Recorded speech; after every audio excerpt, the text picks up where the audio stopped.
Welcome to the Weekly Defence Podcast, the show about defence procurement and military technology. We are brought to you in partnership with our sponsor, Nammo. I'm your host, Richard Thomas, and on the show this week, we're going to be analysing the causes and consequences of the Iranian crisis following the killing of Qasem Soleimani, IRGC official and head of the Al-Quds force in Iraq on the 3rd of January in a US drone strike. We speak with Sophia Bellas, Middle East analyst at security monitoring company Dryad Global, about where this leaves the US's influence in the region, as well as Paul McLaughlin, news editor at Middle East-focused London-based news organisation The New Arab, as to how Iran has cultivated and supported its collection of proxy forces in the region. So with no further ado, let's get into the news roundup. Joining me is Tim Martin, editor. Hi, Tim. Hi, Rich. And Flavia Camargos Pereira, newly joined land reporter. Hi, Flavia. Hello. So thanks both for joining me in the studio. Before we dig into it ourselves, and provide some sort of analysis, I want Paul to provide some context. Now, we pre-recorded an interview with him, so let's just run that through and see what he had to say about Iran's influence in countries like Syria and like Iraq. Paul, thanks for coming in. So Iran's response, as we've seen, has been more conventional with the ballistic missile attack, but the country is known for developing a range of proxy forces throughout the region that's been developing for a generation and more. So how entrenched is Iran in countries such as Syria, such as Iraq? Thanks for having me on, Richard. Well, I would say over the main strategy of Iran in terms of overseas, with its overseas military capabilities, has been through proxies. Its aim has been to fight a sort of non-conventional war against its enemies, whether that's Israel or Gulf states or US. In this way, it can do some damage to rivals in the region, increase its influence, but also not be locked in a headlong confrontation with these powers, which are much more powerful than them in conventional senses militarily. What sort of political influence can Iran bring to bear through the use of proxies or other political ways into these countries? What sort of power does it have over how Syria, Iraq and other countries in the region decide what they choose to do? Well, I mean, first of all, you've got two aspects. You've got the military influence of, Iran has a huge militia force in countries like Syria and Iraq, and also Yemen and Lebanon through Hezbollah and the Houthis. And politically, they've also commanded huge influence. The Assad regime has been propped up militarily by Iran, but it's also economically been bailed out many times by Tehran during since 2011 with the war. In Iraq as well, the current prime minister, caretaker prime minister at the moment, he's also linked to militias which have which have strong Iranian backing and support, and pretty much exist due to Iran. So for decades now, Iran has basically been establishing connections with political in Iraq with political sort of rivals to the Saddam Hussein regime, and a lot of these leaders were living in Iran at the time during the Iran-Iraq war. Once the US invasion in 2003 was launched, this gave Iran a window to go to basically send in its people who are groomed for leadership and also with military expertise to effectively take over Iraq. Okay, but then the death of Soleimani, who was the brainchild of much of the operations of Al-Quds, if not the brainchild, in the near term, what kind of impact will his death have on how Al-Quds carries out operations? And in the long term, will it still be felt? Or do you think that there's enough foresight and forward planning so that in the event of something like this happening, there are contingency plans for Al-Quds and the IRGC to keep doing what they're doing?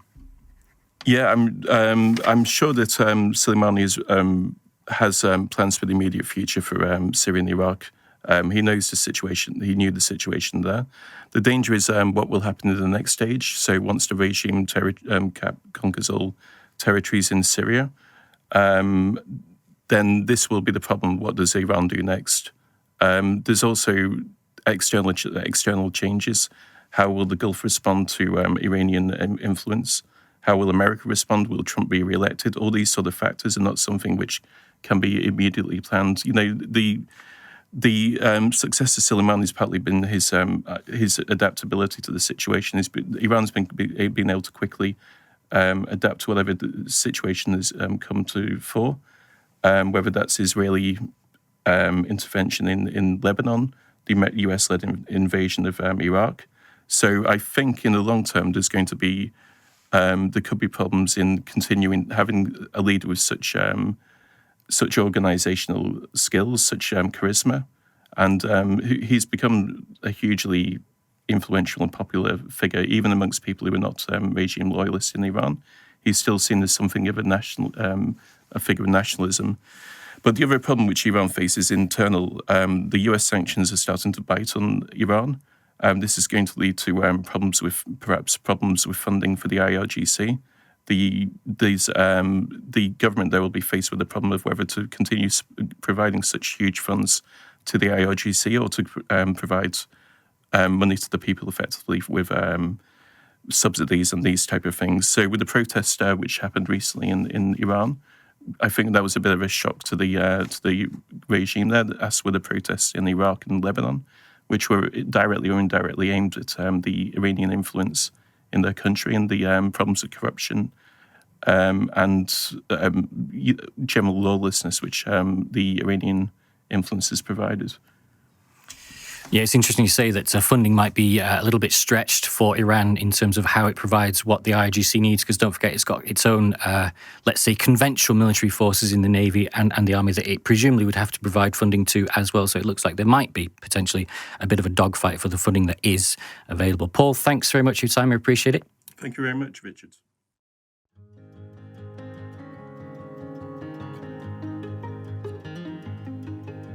The history of the helicopter is the story of a few key individuals that were able to overcome the technical challenges that made vertical flight possible. Those early pioneers created rotorcraft that would transform, enrich, and ultimately save lives. Anything that one man can imagine, other men will make real. He was the real pioneer of rotary wing aircraft, no two ways about it. He wanted to apply that technique, and I wanted to apply my technique of working with my hands and getting something that operated. I had no idea that anyone could build a heavier-than-air flying machine that could have all that freedom of flight.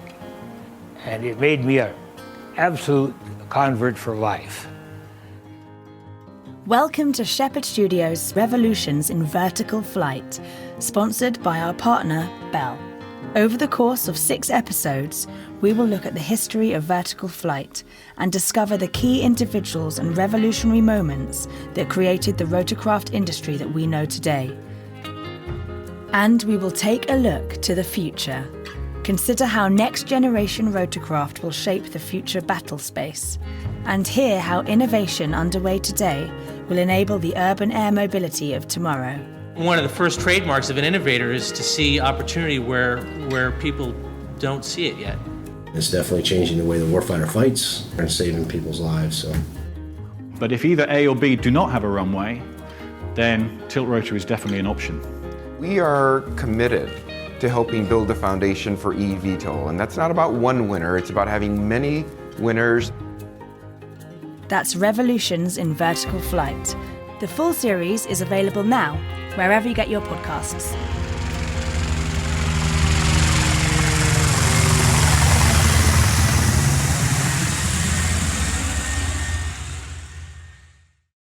Tim, that question of funding is a really interesting one as to how Iran, should sanctions tighten or even continue as they are, how Iran prioritizes its defense spending. So on the air side, offensive and defensively, what does Iran have to offer? Yeah, I think probably first and foremost worth talking about the fighter jet primary strike capabilities that Iran have, and that would be largely based on the F-4E Phantom II fleet.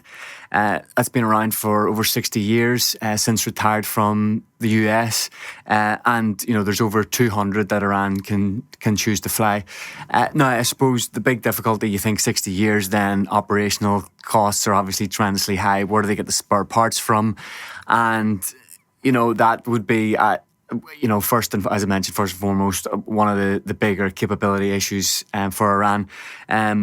And, you could suspect then, in terms of if you want to keep those out of harm's way, then you would return to UCAV capabilities, and we'll maybe discuss that a little bit later, because I just want to probably turn attention to the air defence systems and what they have available to them. So I think primary SAM system would be the S300 PMU2, and that's, that as the kind of the system itself would suggest, it's there to detect, counter and potentially strike down US coalition aircraft. It's also an update on the PMU1 variant, and can call on kind of 48 N6E and 48 N6E2 missiles, with ranges of 150k, 200k, and to engage targets of interest. Though I suppose should mention it's unclear which specific missiles were bought when Russia delivered the system in 2016, but it is confirmed that system has been operating, for example, in Syria against Israel. So, that's potentially, we're not suggesting here that this is now working and being readied, but it's certainly something that bears thinking about. Beyond that, I suppose last year the Iranian president unveiled a domestic SAMS capability known as the Bavar 373. So that, according to Iranian state media, that is of equivalent standing to Raytheon's Patriot. So a fairly bold claim on that front. I suppose the objective analysis in terms of how well it operates would be if F-15, F-22, F-35 fighters were approaching the airspace and America were to ramp up those types of operations, then potentially we would get some kind of indication as to the strengths of its capabilities. But of course, from the American side, you'd suspect that they wouldn't be foolish enough to kind of put it in harm's way just yet, because the tensions don't seem to be pointing to having to use a show of force like that just yet. So, and I wouldn't like to speculate beyond that, how things might play out, as we've seen in the last week. That's very hard to determine. On the unmanned side, Tim, now for Iranian proxies, whether it's sort of armed and equipped by Al-Quds or the IRGC, they use unmanned tech quite a lot. Obviously smaller systems, but for the main Iranian military, what kind of systems have they got? The unmanned systems that they've got potentially to bring to bear in any escalatory instance? Yeah, so I think there was a very firm indication of how Iran would be moving out with UCAV developments and capabilities, because last year, and again according to Iranian state media reports, there was an airstrike exercise across the Persian Gulf that involved up to 50 UCAV drones, and the like of which included the Saga, the Sahad 123 and the Shahed 129. And then beyond that, we also know that the Islamic Republic of Iran Army Ground Forces has been known to opt for the Mohajir 6 deployments to target domestic threats.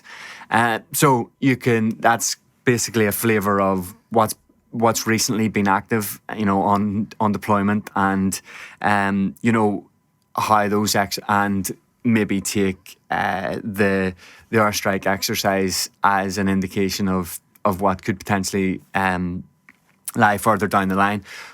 There's also, this is much more harder to determine, but there are also quite a few prototypes and stealth capabilities, UCAV stealth capabilities, that are very much harder to tell, because again, there's no public imagery, and we're going off what's been at air shows and things of that nature. So I wouldn't like to hang my hat and say on any of that and say, the sense, let's say, reliable capabilities on that front.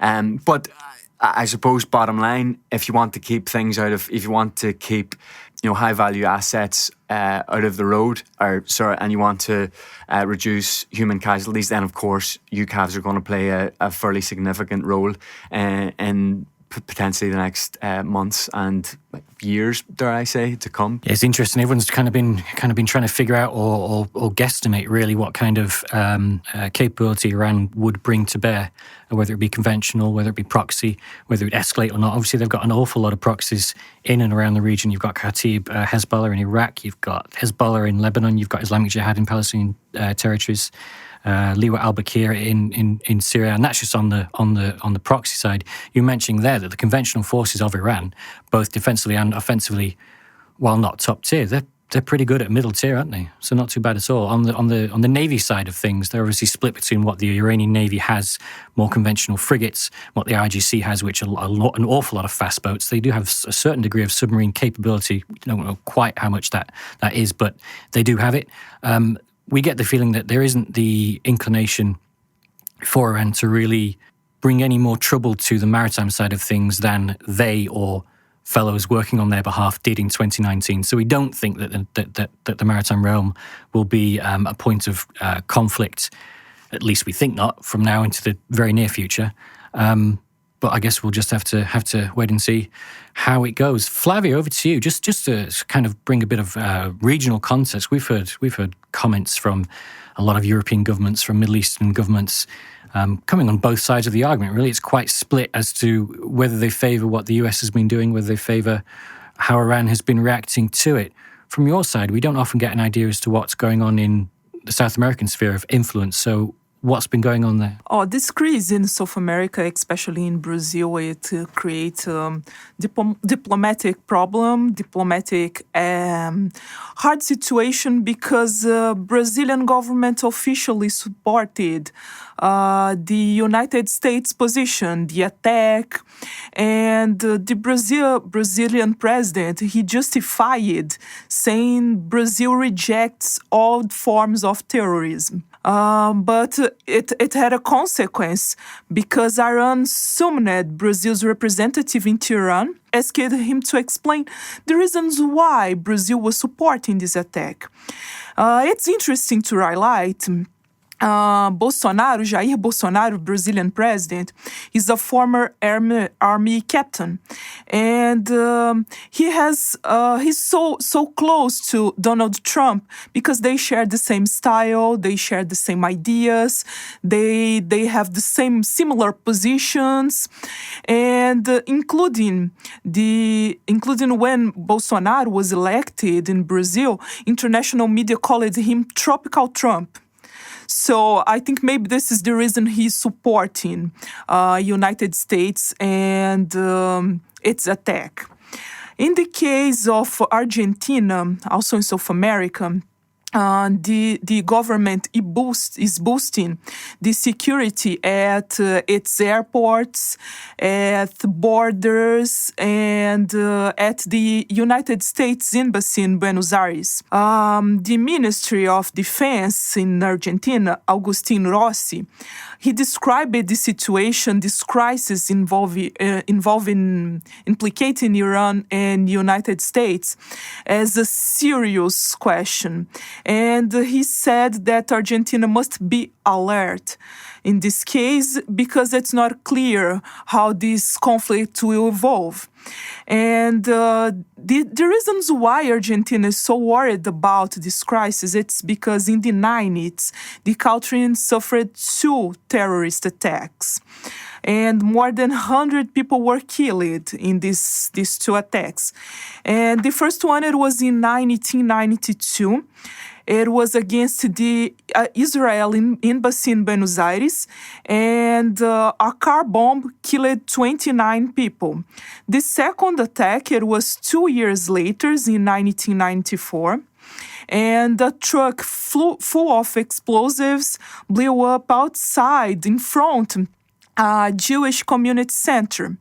And this attack killed 85 people as well. And in both cases, these 2 cases, Argentina courts have blamed Iran. However, Iran denied to take part in these attacks, and it's interesting to remember because no one was convicted in both attacks. Also in Colombia, the political party FARC supported Iran and Iran's position, and this political party said through its Twitter account that the whole world must reject the violence of the United States. I think it's interesting to remember because a few years ago, FARC was a paramilitary group. It was kind of guerrilla, and they created in Colombia a strong internal conflict. They forced a lot of people to leave their house. They perpetrated terrorist attacks, they kidnapped people, they killed people, and now they are saying the world must reject the violence. And in addition, FARC also organized a honor ceremony to pay tribute to the Iranian general. And in general, in South America and Latin America, the other countries, they are just concerned about the economy and how this crisis will impact the price of the petrol and how this crisis will impact their economies. Yeah, it's interesting. So you've got a certain splitting of opinion in South America, but obviously focuses and concern about economic impacts of everything that's actually going on. Where we have to caution that we don't know what will happen in the next few days. We won't know that, of course. But this, I think, is probably representative of a difficult situation between the US, between Iran and allied countries operating in the region. This is probably not the end of the news coverage that we'll have over the course of the next 12 months regarding Iran and what it's up to regarding the US and what it is up to, both in Iraq and in Syria.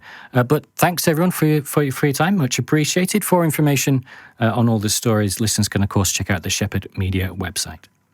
Coming up, I speak with Sophia Bellas at Dry Global about what the future might hold for US influence in the Middle East and where the Iranian crisis might end up. We wanted to take a short break into the podcast to tell you about Shephard Studio. Studio is our branded content offering, which gives industry a more creative way to tell their stories. Shephard Studio works closely with companies and event organisers in the aerospace and defence industry to provide bespoke, co-branded solutions, whether it is supporting a particular campaign, content surrounding a major trade show, or bringing Studio on board to more effectively tell a company's story. Studio has already been adopted by many of the major defence primes, including Raytheon, Northrop Grumman, and Viasat. If you're interested in learning more about Studio projects and how they could benefit your company, please visit us at www.shephard.studio.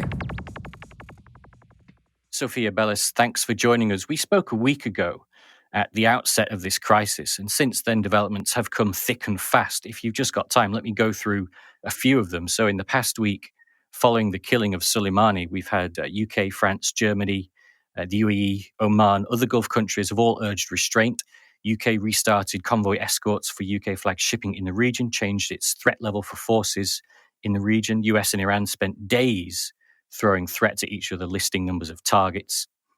Shia MPs, the PM called for all foreign forces to withdraw. US is sending hundreds of additional troops. Iran says it won't abide by the JCPOA. The EU, I think, is going to meet on Friday to present a statement from its side. And Iran has of course, fired more than a dozen ballistic missiles at US coalition bases in Iraq at Al-Assad and Erbil. The US, from its side, says it's all over, wants all parties of the JCPOA to follow up US sanctions against Iran, effectively to end the JCPOA as a document and to toe its line in ratcheting it up economic sanctions against Iran. So with all that said, with this past week being so busy, do you think that Iran deliberately missed its missile attack or deliberately or made sure that it didn't hit anything of crucial interest in those missile attacks on those bases? And in doing so, did it give both sides a chance to de-escalate, but also to save face and play up their respective victories for their domestic audiences? Well, thank you for talking to me, Richard. I think you're absolutely right. I think if you look at the battlefield damage assessment from the Iranian strike, there is a lack of impact on what you would see as key critical targets. And with the sheer number of missiles that Iran launched, you would expect more of a kind of result from this if Iran was deliberately trying to inflict casualties. I think in doing so, Iran has created a pressure release valve which can allow for de-escalation in the region. Now, the question for Iran throughout this was, would the US actually take the release valve and engage with it? And it seems from the president's statement yesterday that that's absolutely been the case, and that we are seeing an easing of tensions. I know you've spoke about internal audiences both in the US and Iran. I think this is a real key theme that we're seeing now. If you look at both President Trump's internal base and the Iranian population, both are feeling they've got something from this. So we're kind of seeing almost a levelling of the scoreboard, so to speak, with both sides feeling that they've gained something.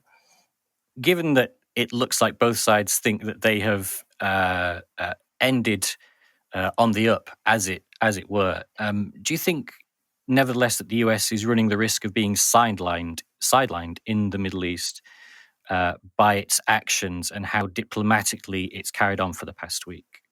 Yeah, absolutely. If we talk about the game of perception as opposed to what is actually reality in the region, you know, the reality in the region, despite what people from many different perspectives infer, is much more complex. And whilst Iran is a rational actor, at the same time, it's been engaged in activities which are deliberate and provocative. That being said, Iran has created a situation where it comes out looking, in some ways, which is very paradoxical, a moral victor, which has responded proportionately and soberly to US aggression. If you span out broadly into the region and look, for example, at the Strait of Hormuz, which has been a key flashpoint in the last year between Iran and the US, Operation Sentinel, which is the ongoing naval coalition that the US wants to spear to improve stability, the South Korea was intending to join and has made hesitant kind of calls that may reassess this in light of the recent US-Iranian activity. So the US does seem to be sidelined. It's not currently seen as the arbiter of security that it once was. It's more seen as a force which can actually draw threat to other nations. Just on the maritime front again as well, Japan, when it's been intending to deploy to the region, has not wanted to deploy within a US coalition, which we would have traditionally expected to be the case. So people are increasingly wary of being around the US in the region. And I think that definitely plays into a narrative of the US being sidelined. That's interesting. Conversely, I guess Iran, as you said, has sort of ended quite positively and reacted or escalated, if that's the right word, in a very de-escalatory manner. It's looked quite good at the end of it, hasn't it? Yeah, Iran has come out of this quite well. Whether or not that's actually the reality on the ground is, you know, what the longer game is going to draw out. But in terms of the short-term PR goals, I think Iran has looked, as I said, like the rational actor here. On the maritime side, I think Iranian diplomats sort of reacted to the fears that there would be tanker attacks or general unrest in and around the Strait of Hormuz to say that commercial shipping would be free to move about as it always did, so that they almost looked as though they preempted the fears to say there aren't any fears. Commercial traffic is continuing as it always would, and that the argument, the crisis, is specifically between the US and Iran. So diplomatically, just to kind of further the point, it's almost as though that they had this one laid out and ready to go. Diplomatically, they've in my view, they've acted far more capably in this instance than they have done, let's say, through a number of instances in 2019. They have, and they thought things through, and they've been very agile on their feet. In terms of the Strait of Hormuz, I do think that Iranian statement is something of an ability to save face. I know over the last 12 to 18 months, Iran has repeatedly said that it would close the Strait of Hormuz. I currently don't assess it has the capability to do so. And I think if you look at key allies of Iran, such as China, they would be very annoyed if they were to do so, especially when you consider that last year we were looking at 21 million barrels per day of oil flowing through the Strait. So I don't think Iran has the capability or willingness to close the Strait. So if anything, saying that it won't do so is both an acknowledgement of the status quo that Iran faces and also, as you say, ties into making Iran look diplomatically moderate. Yeah.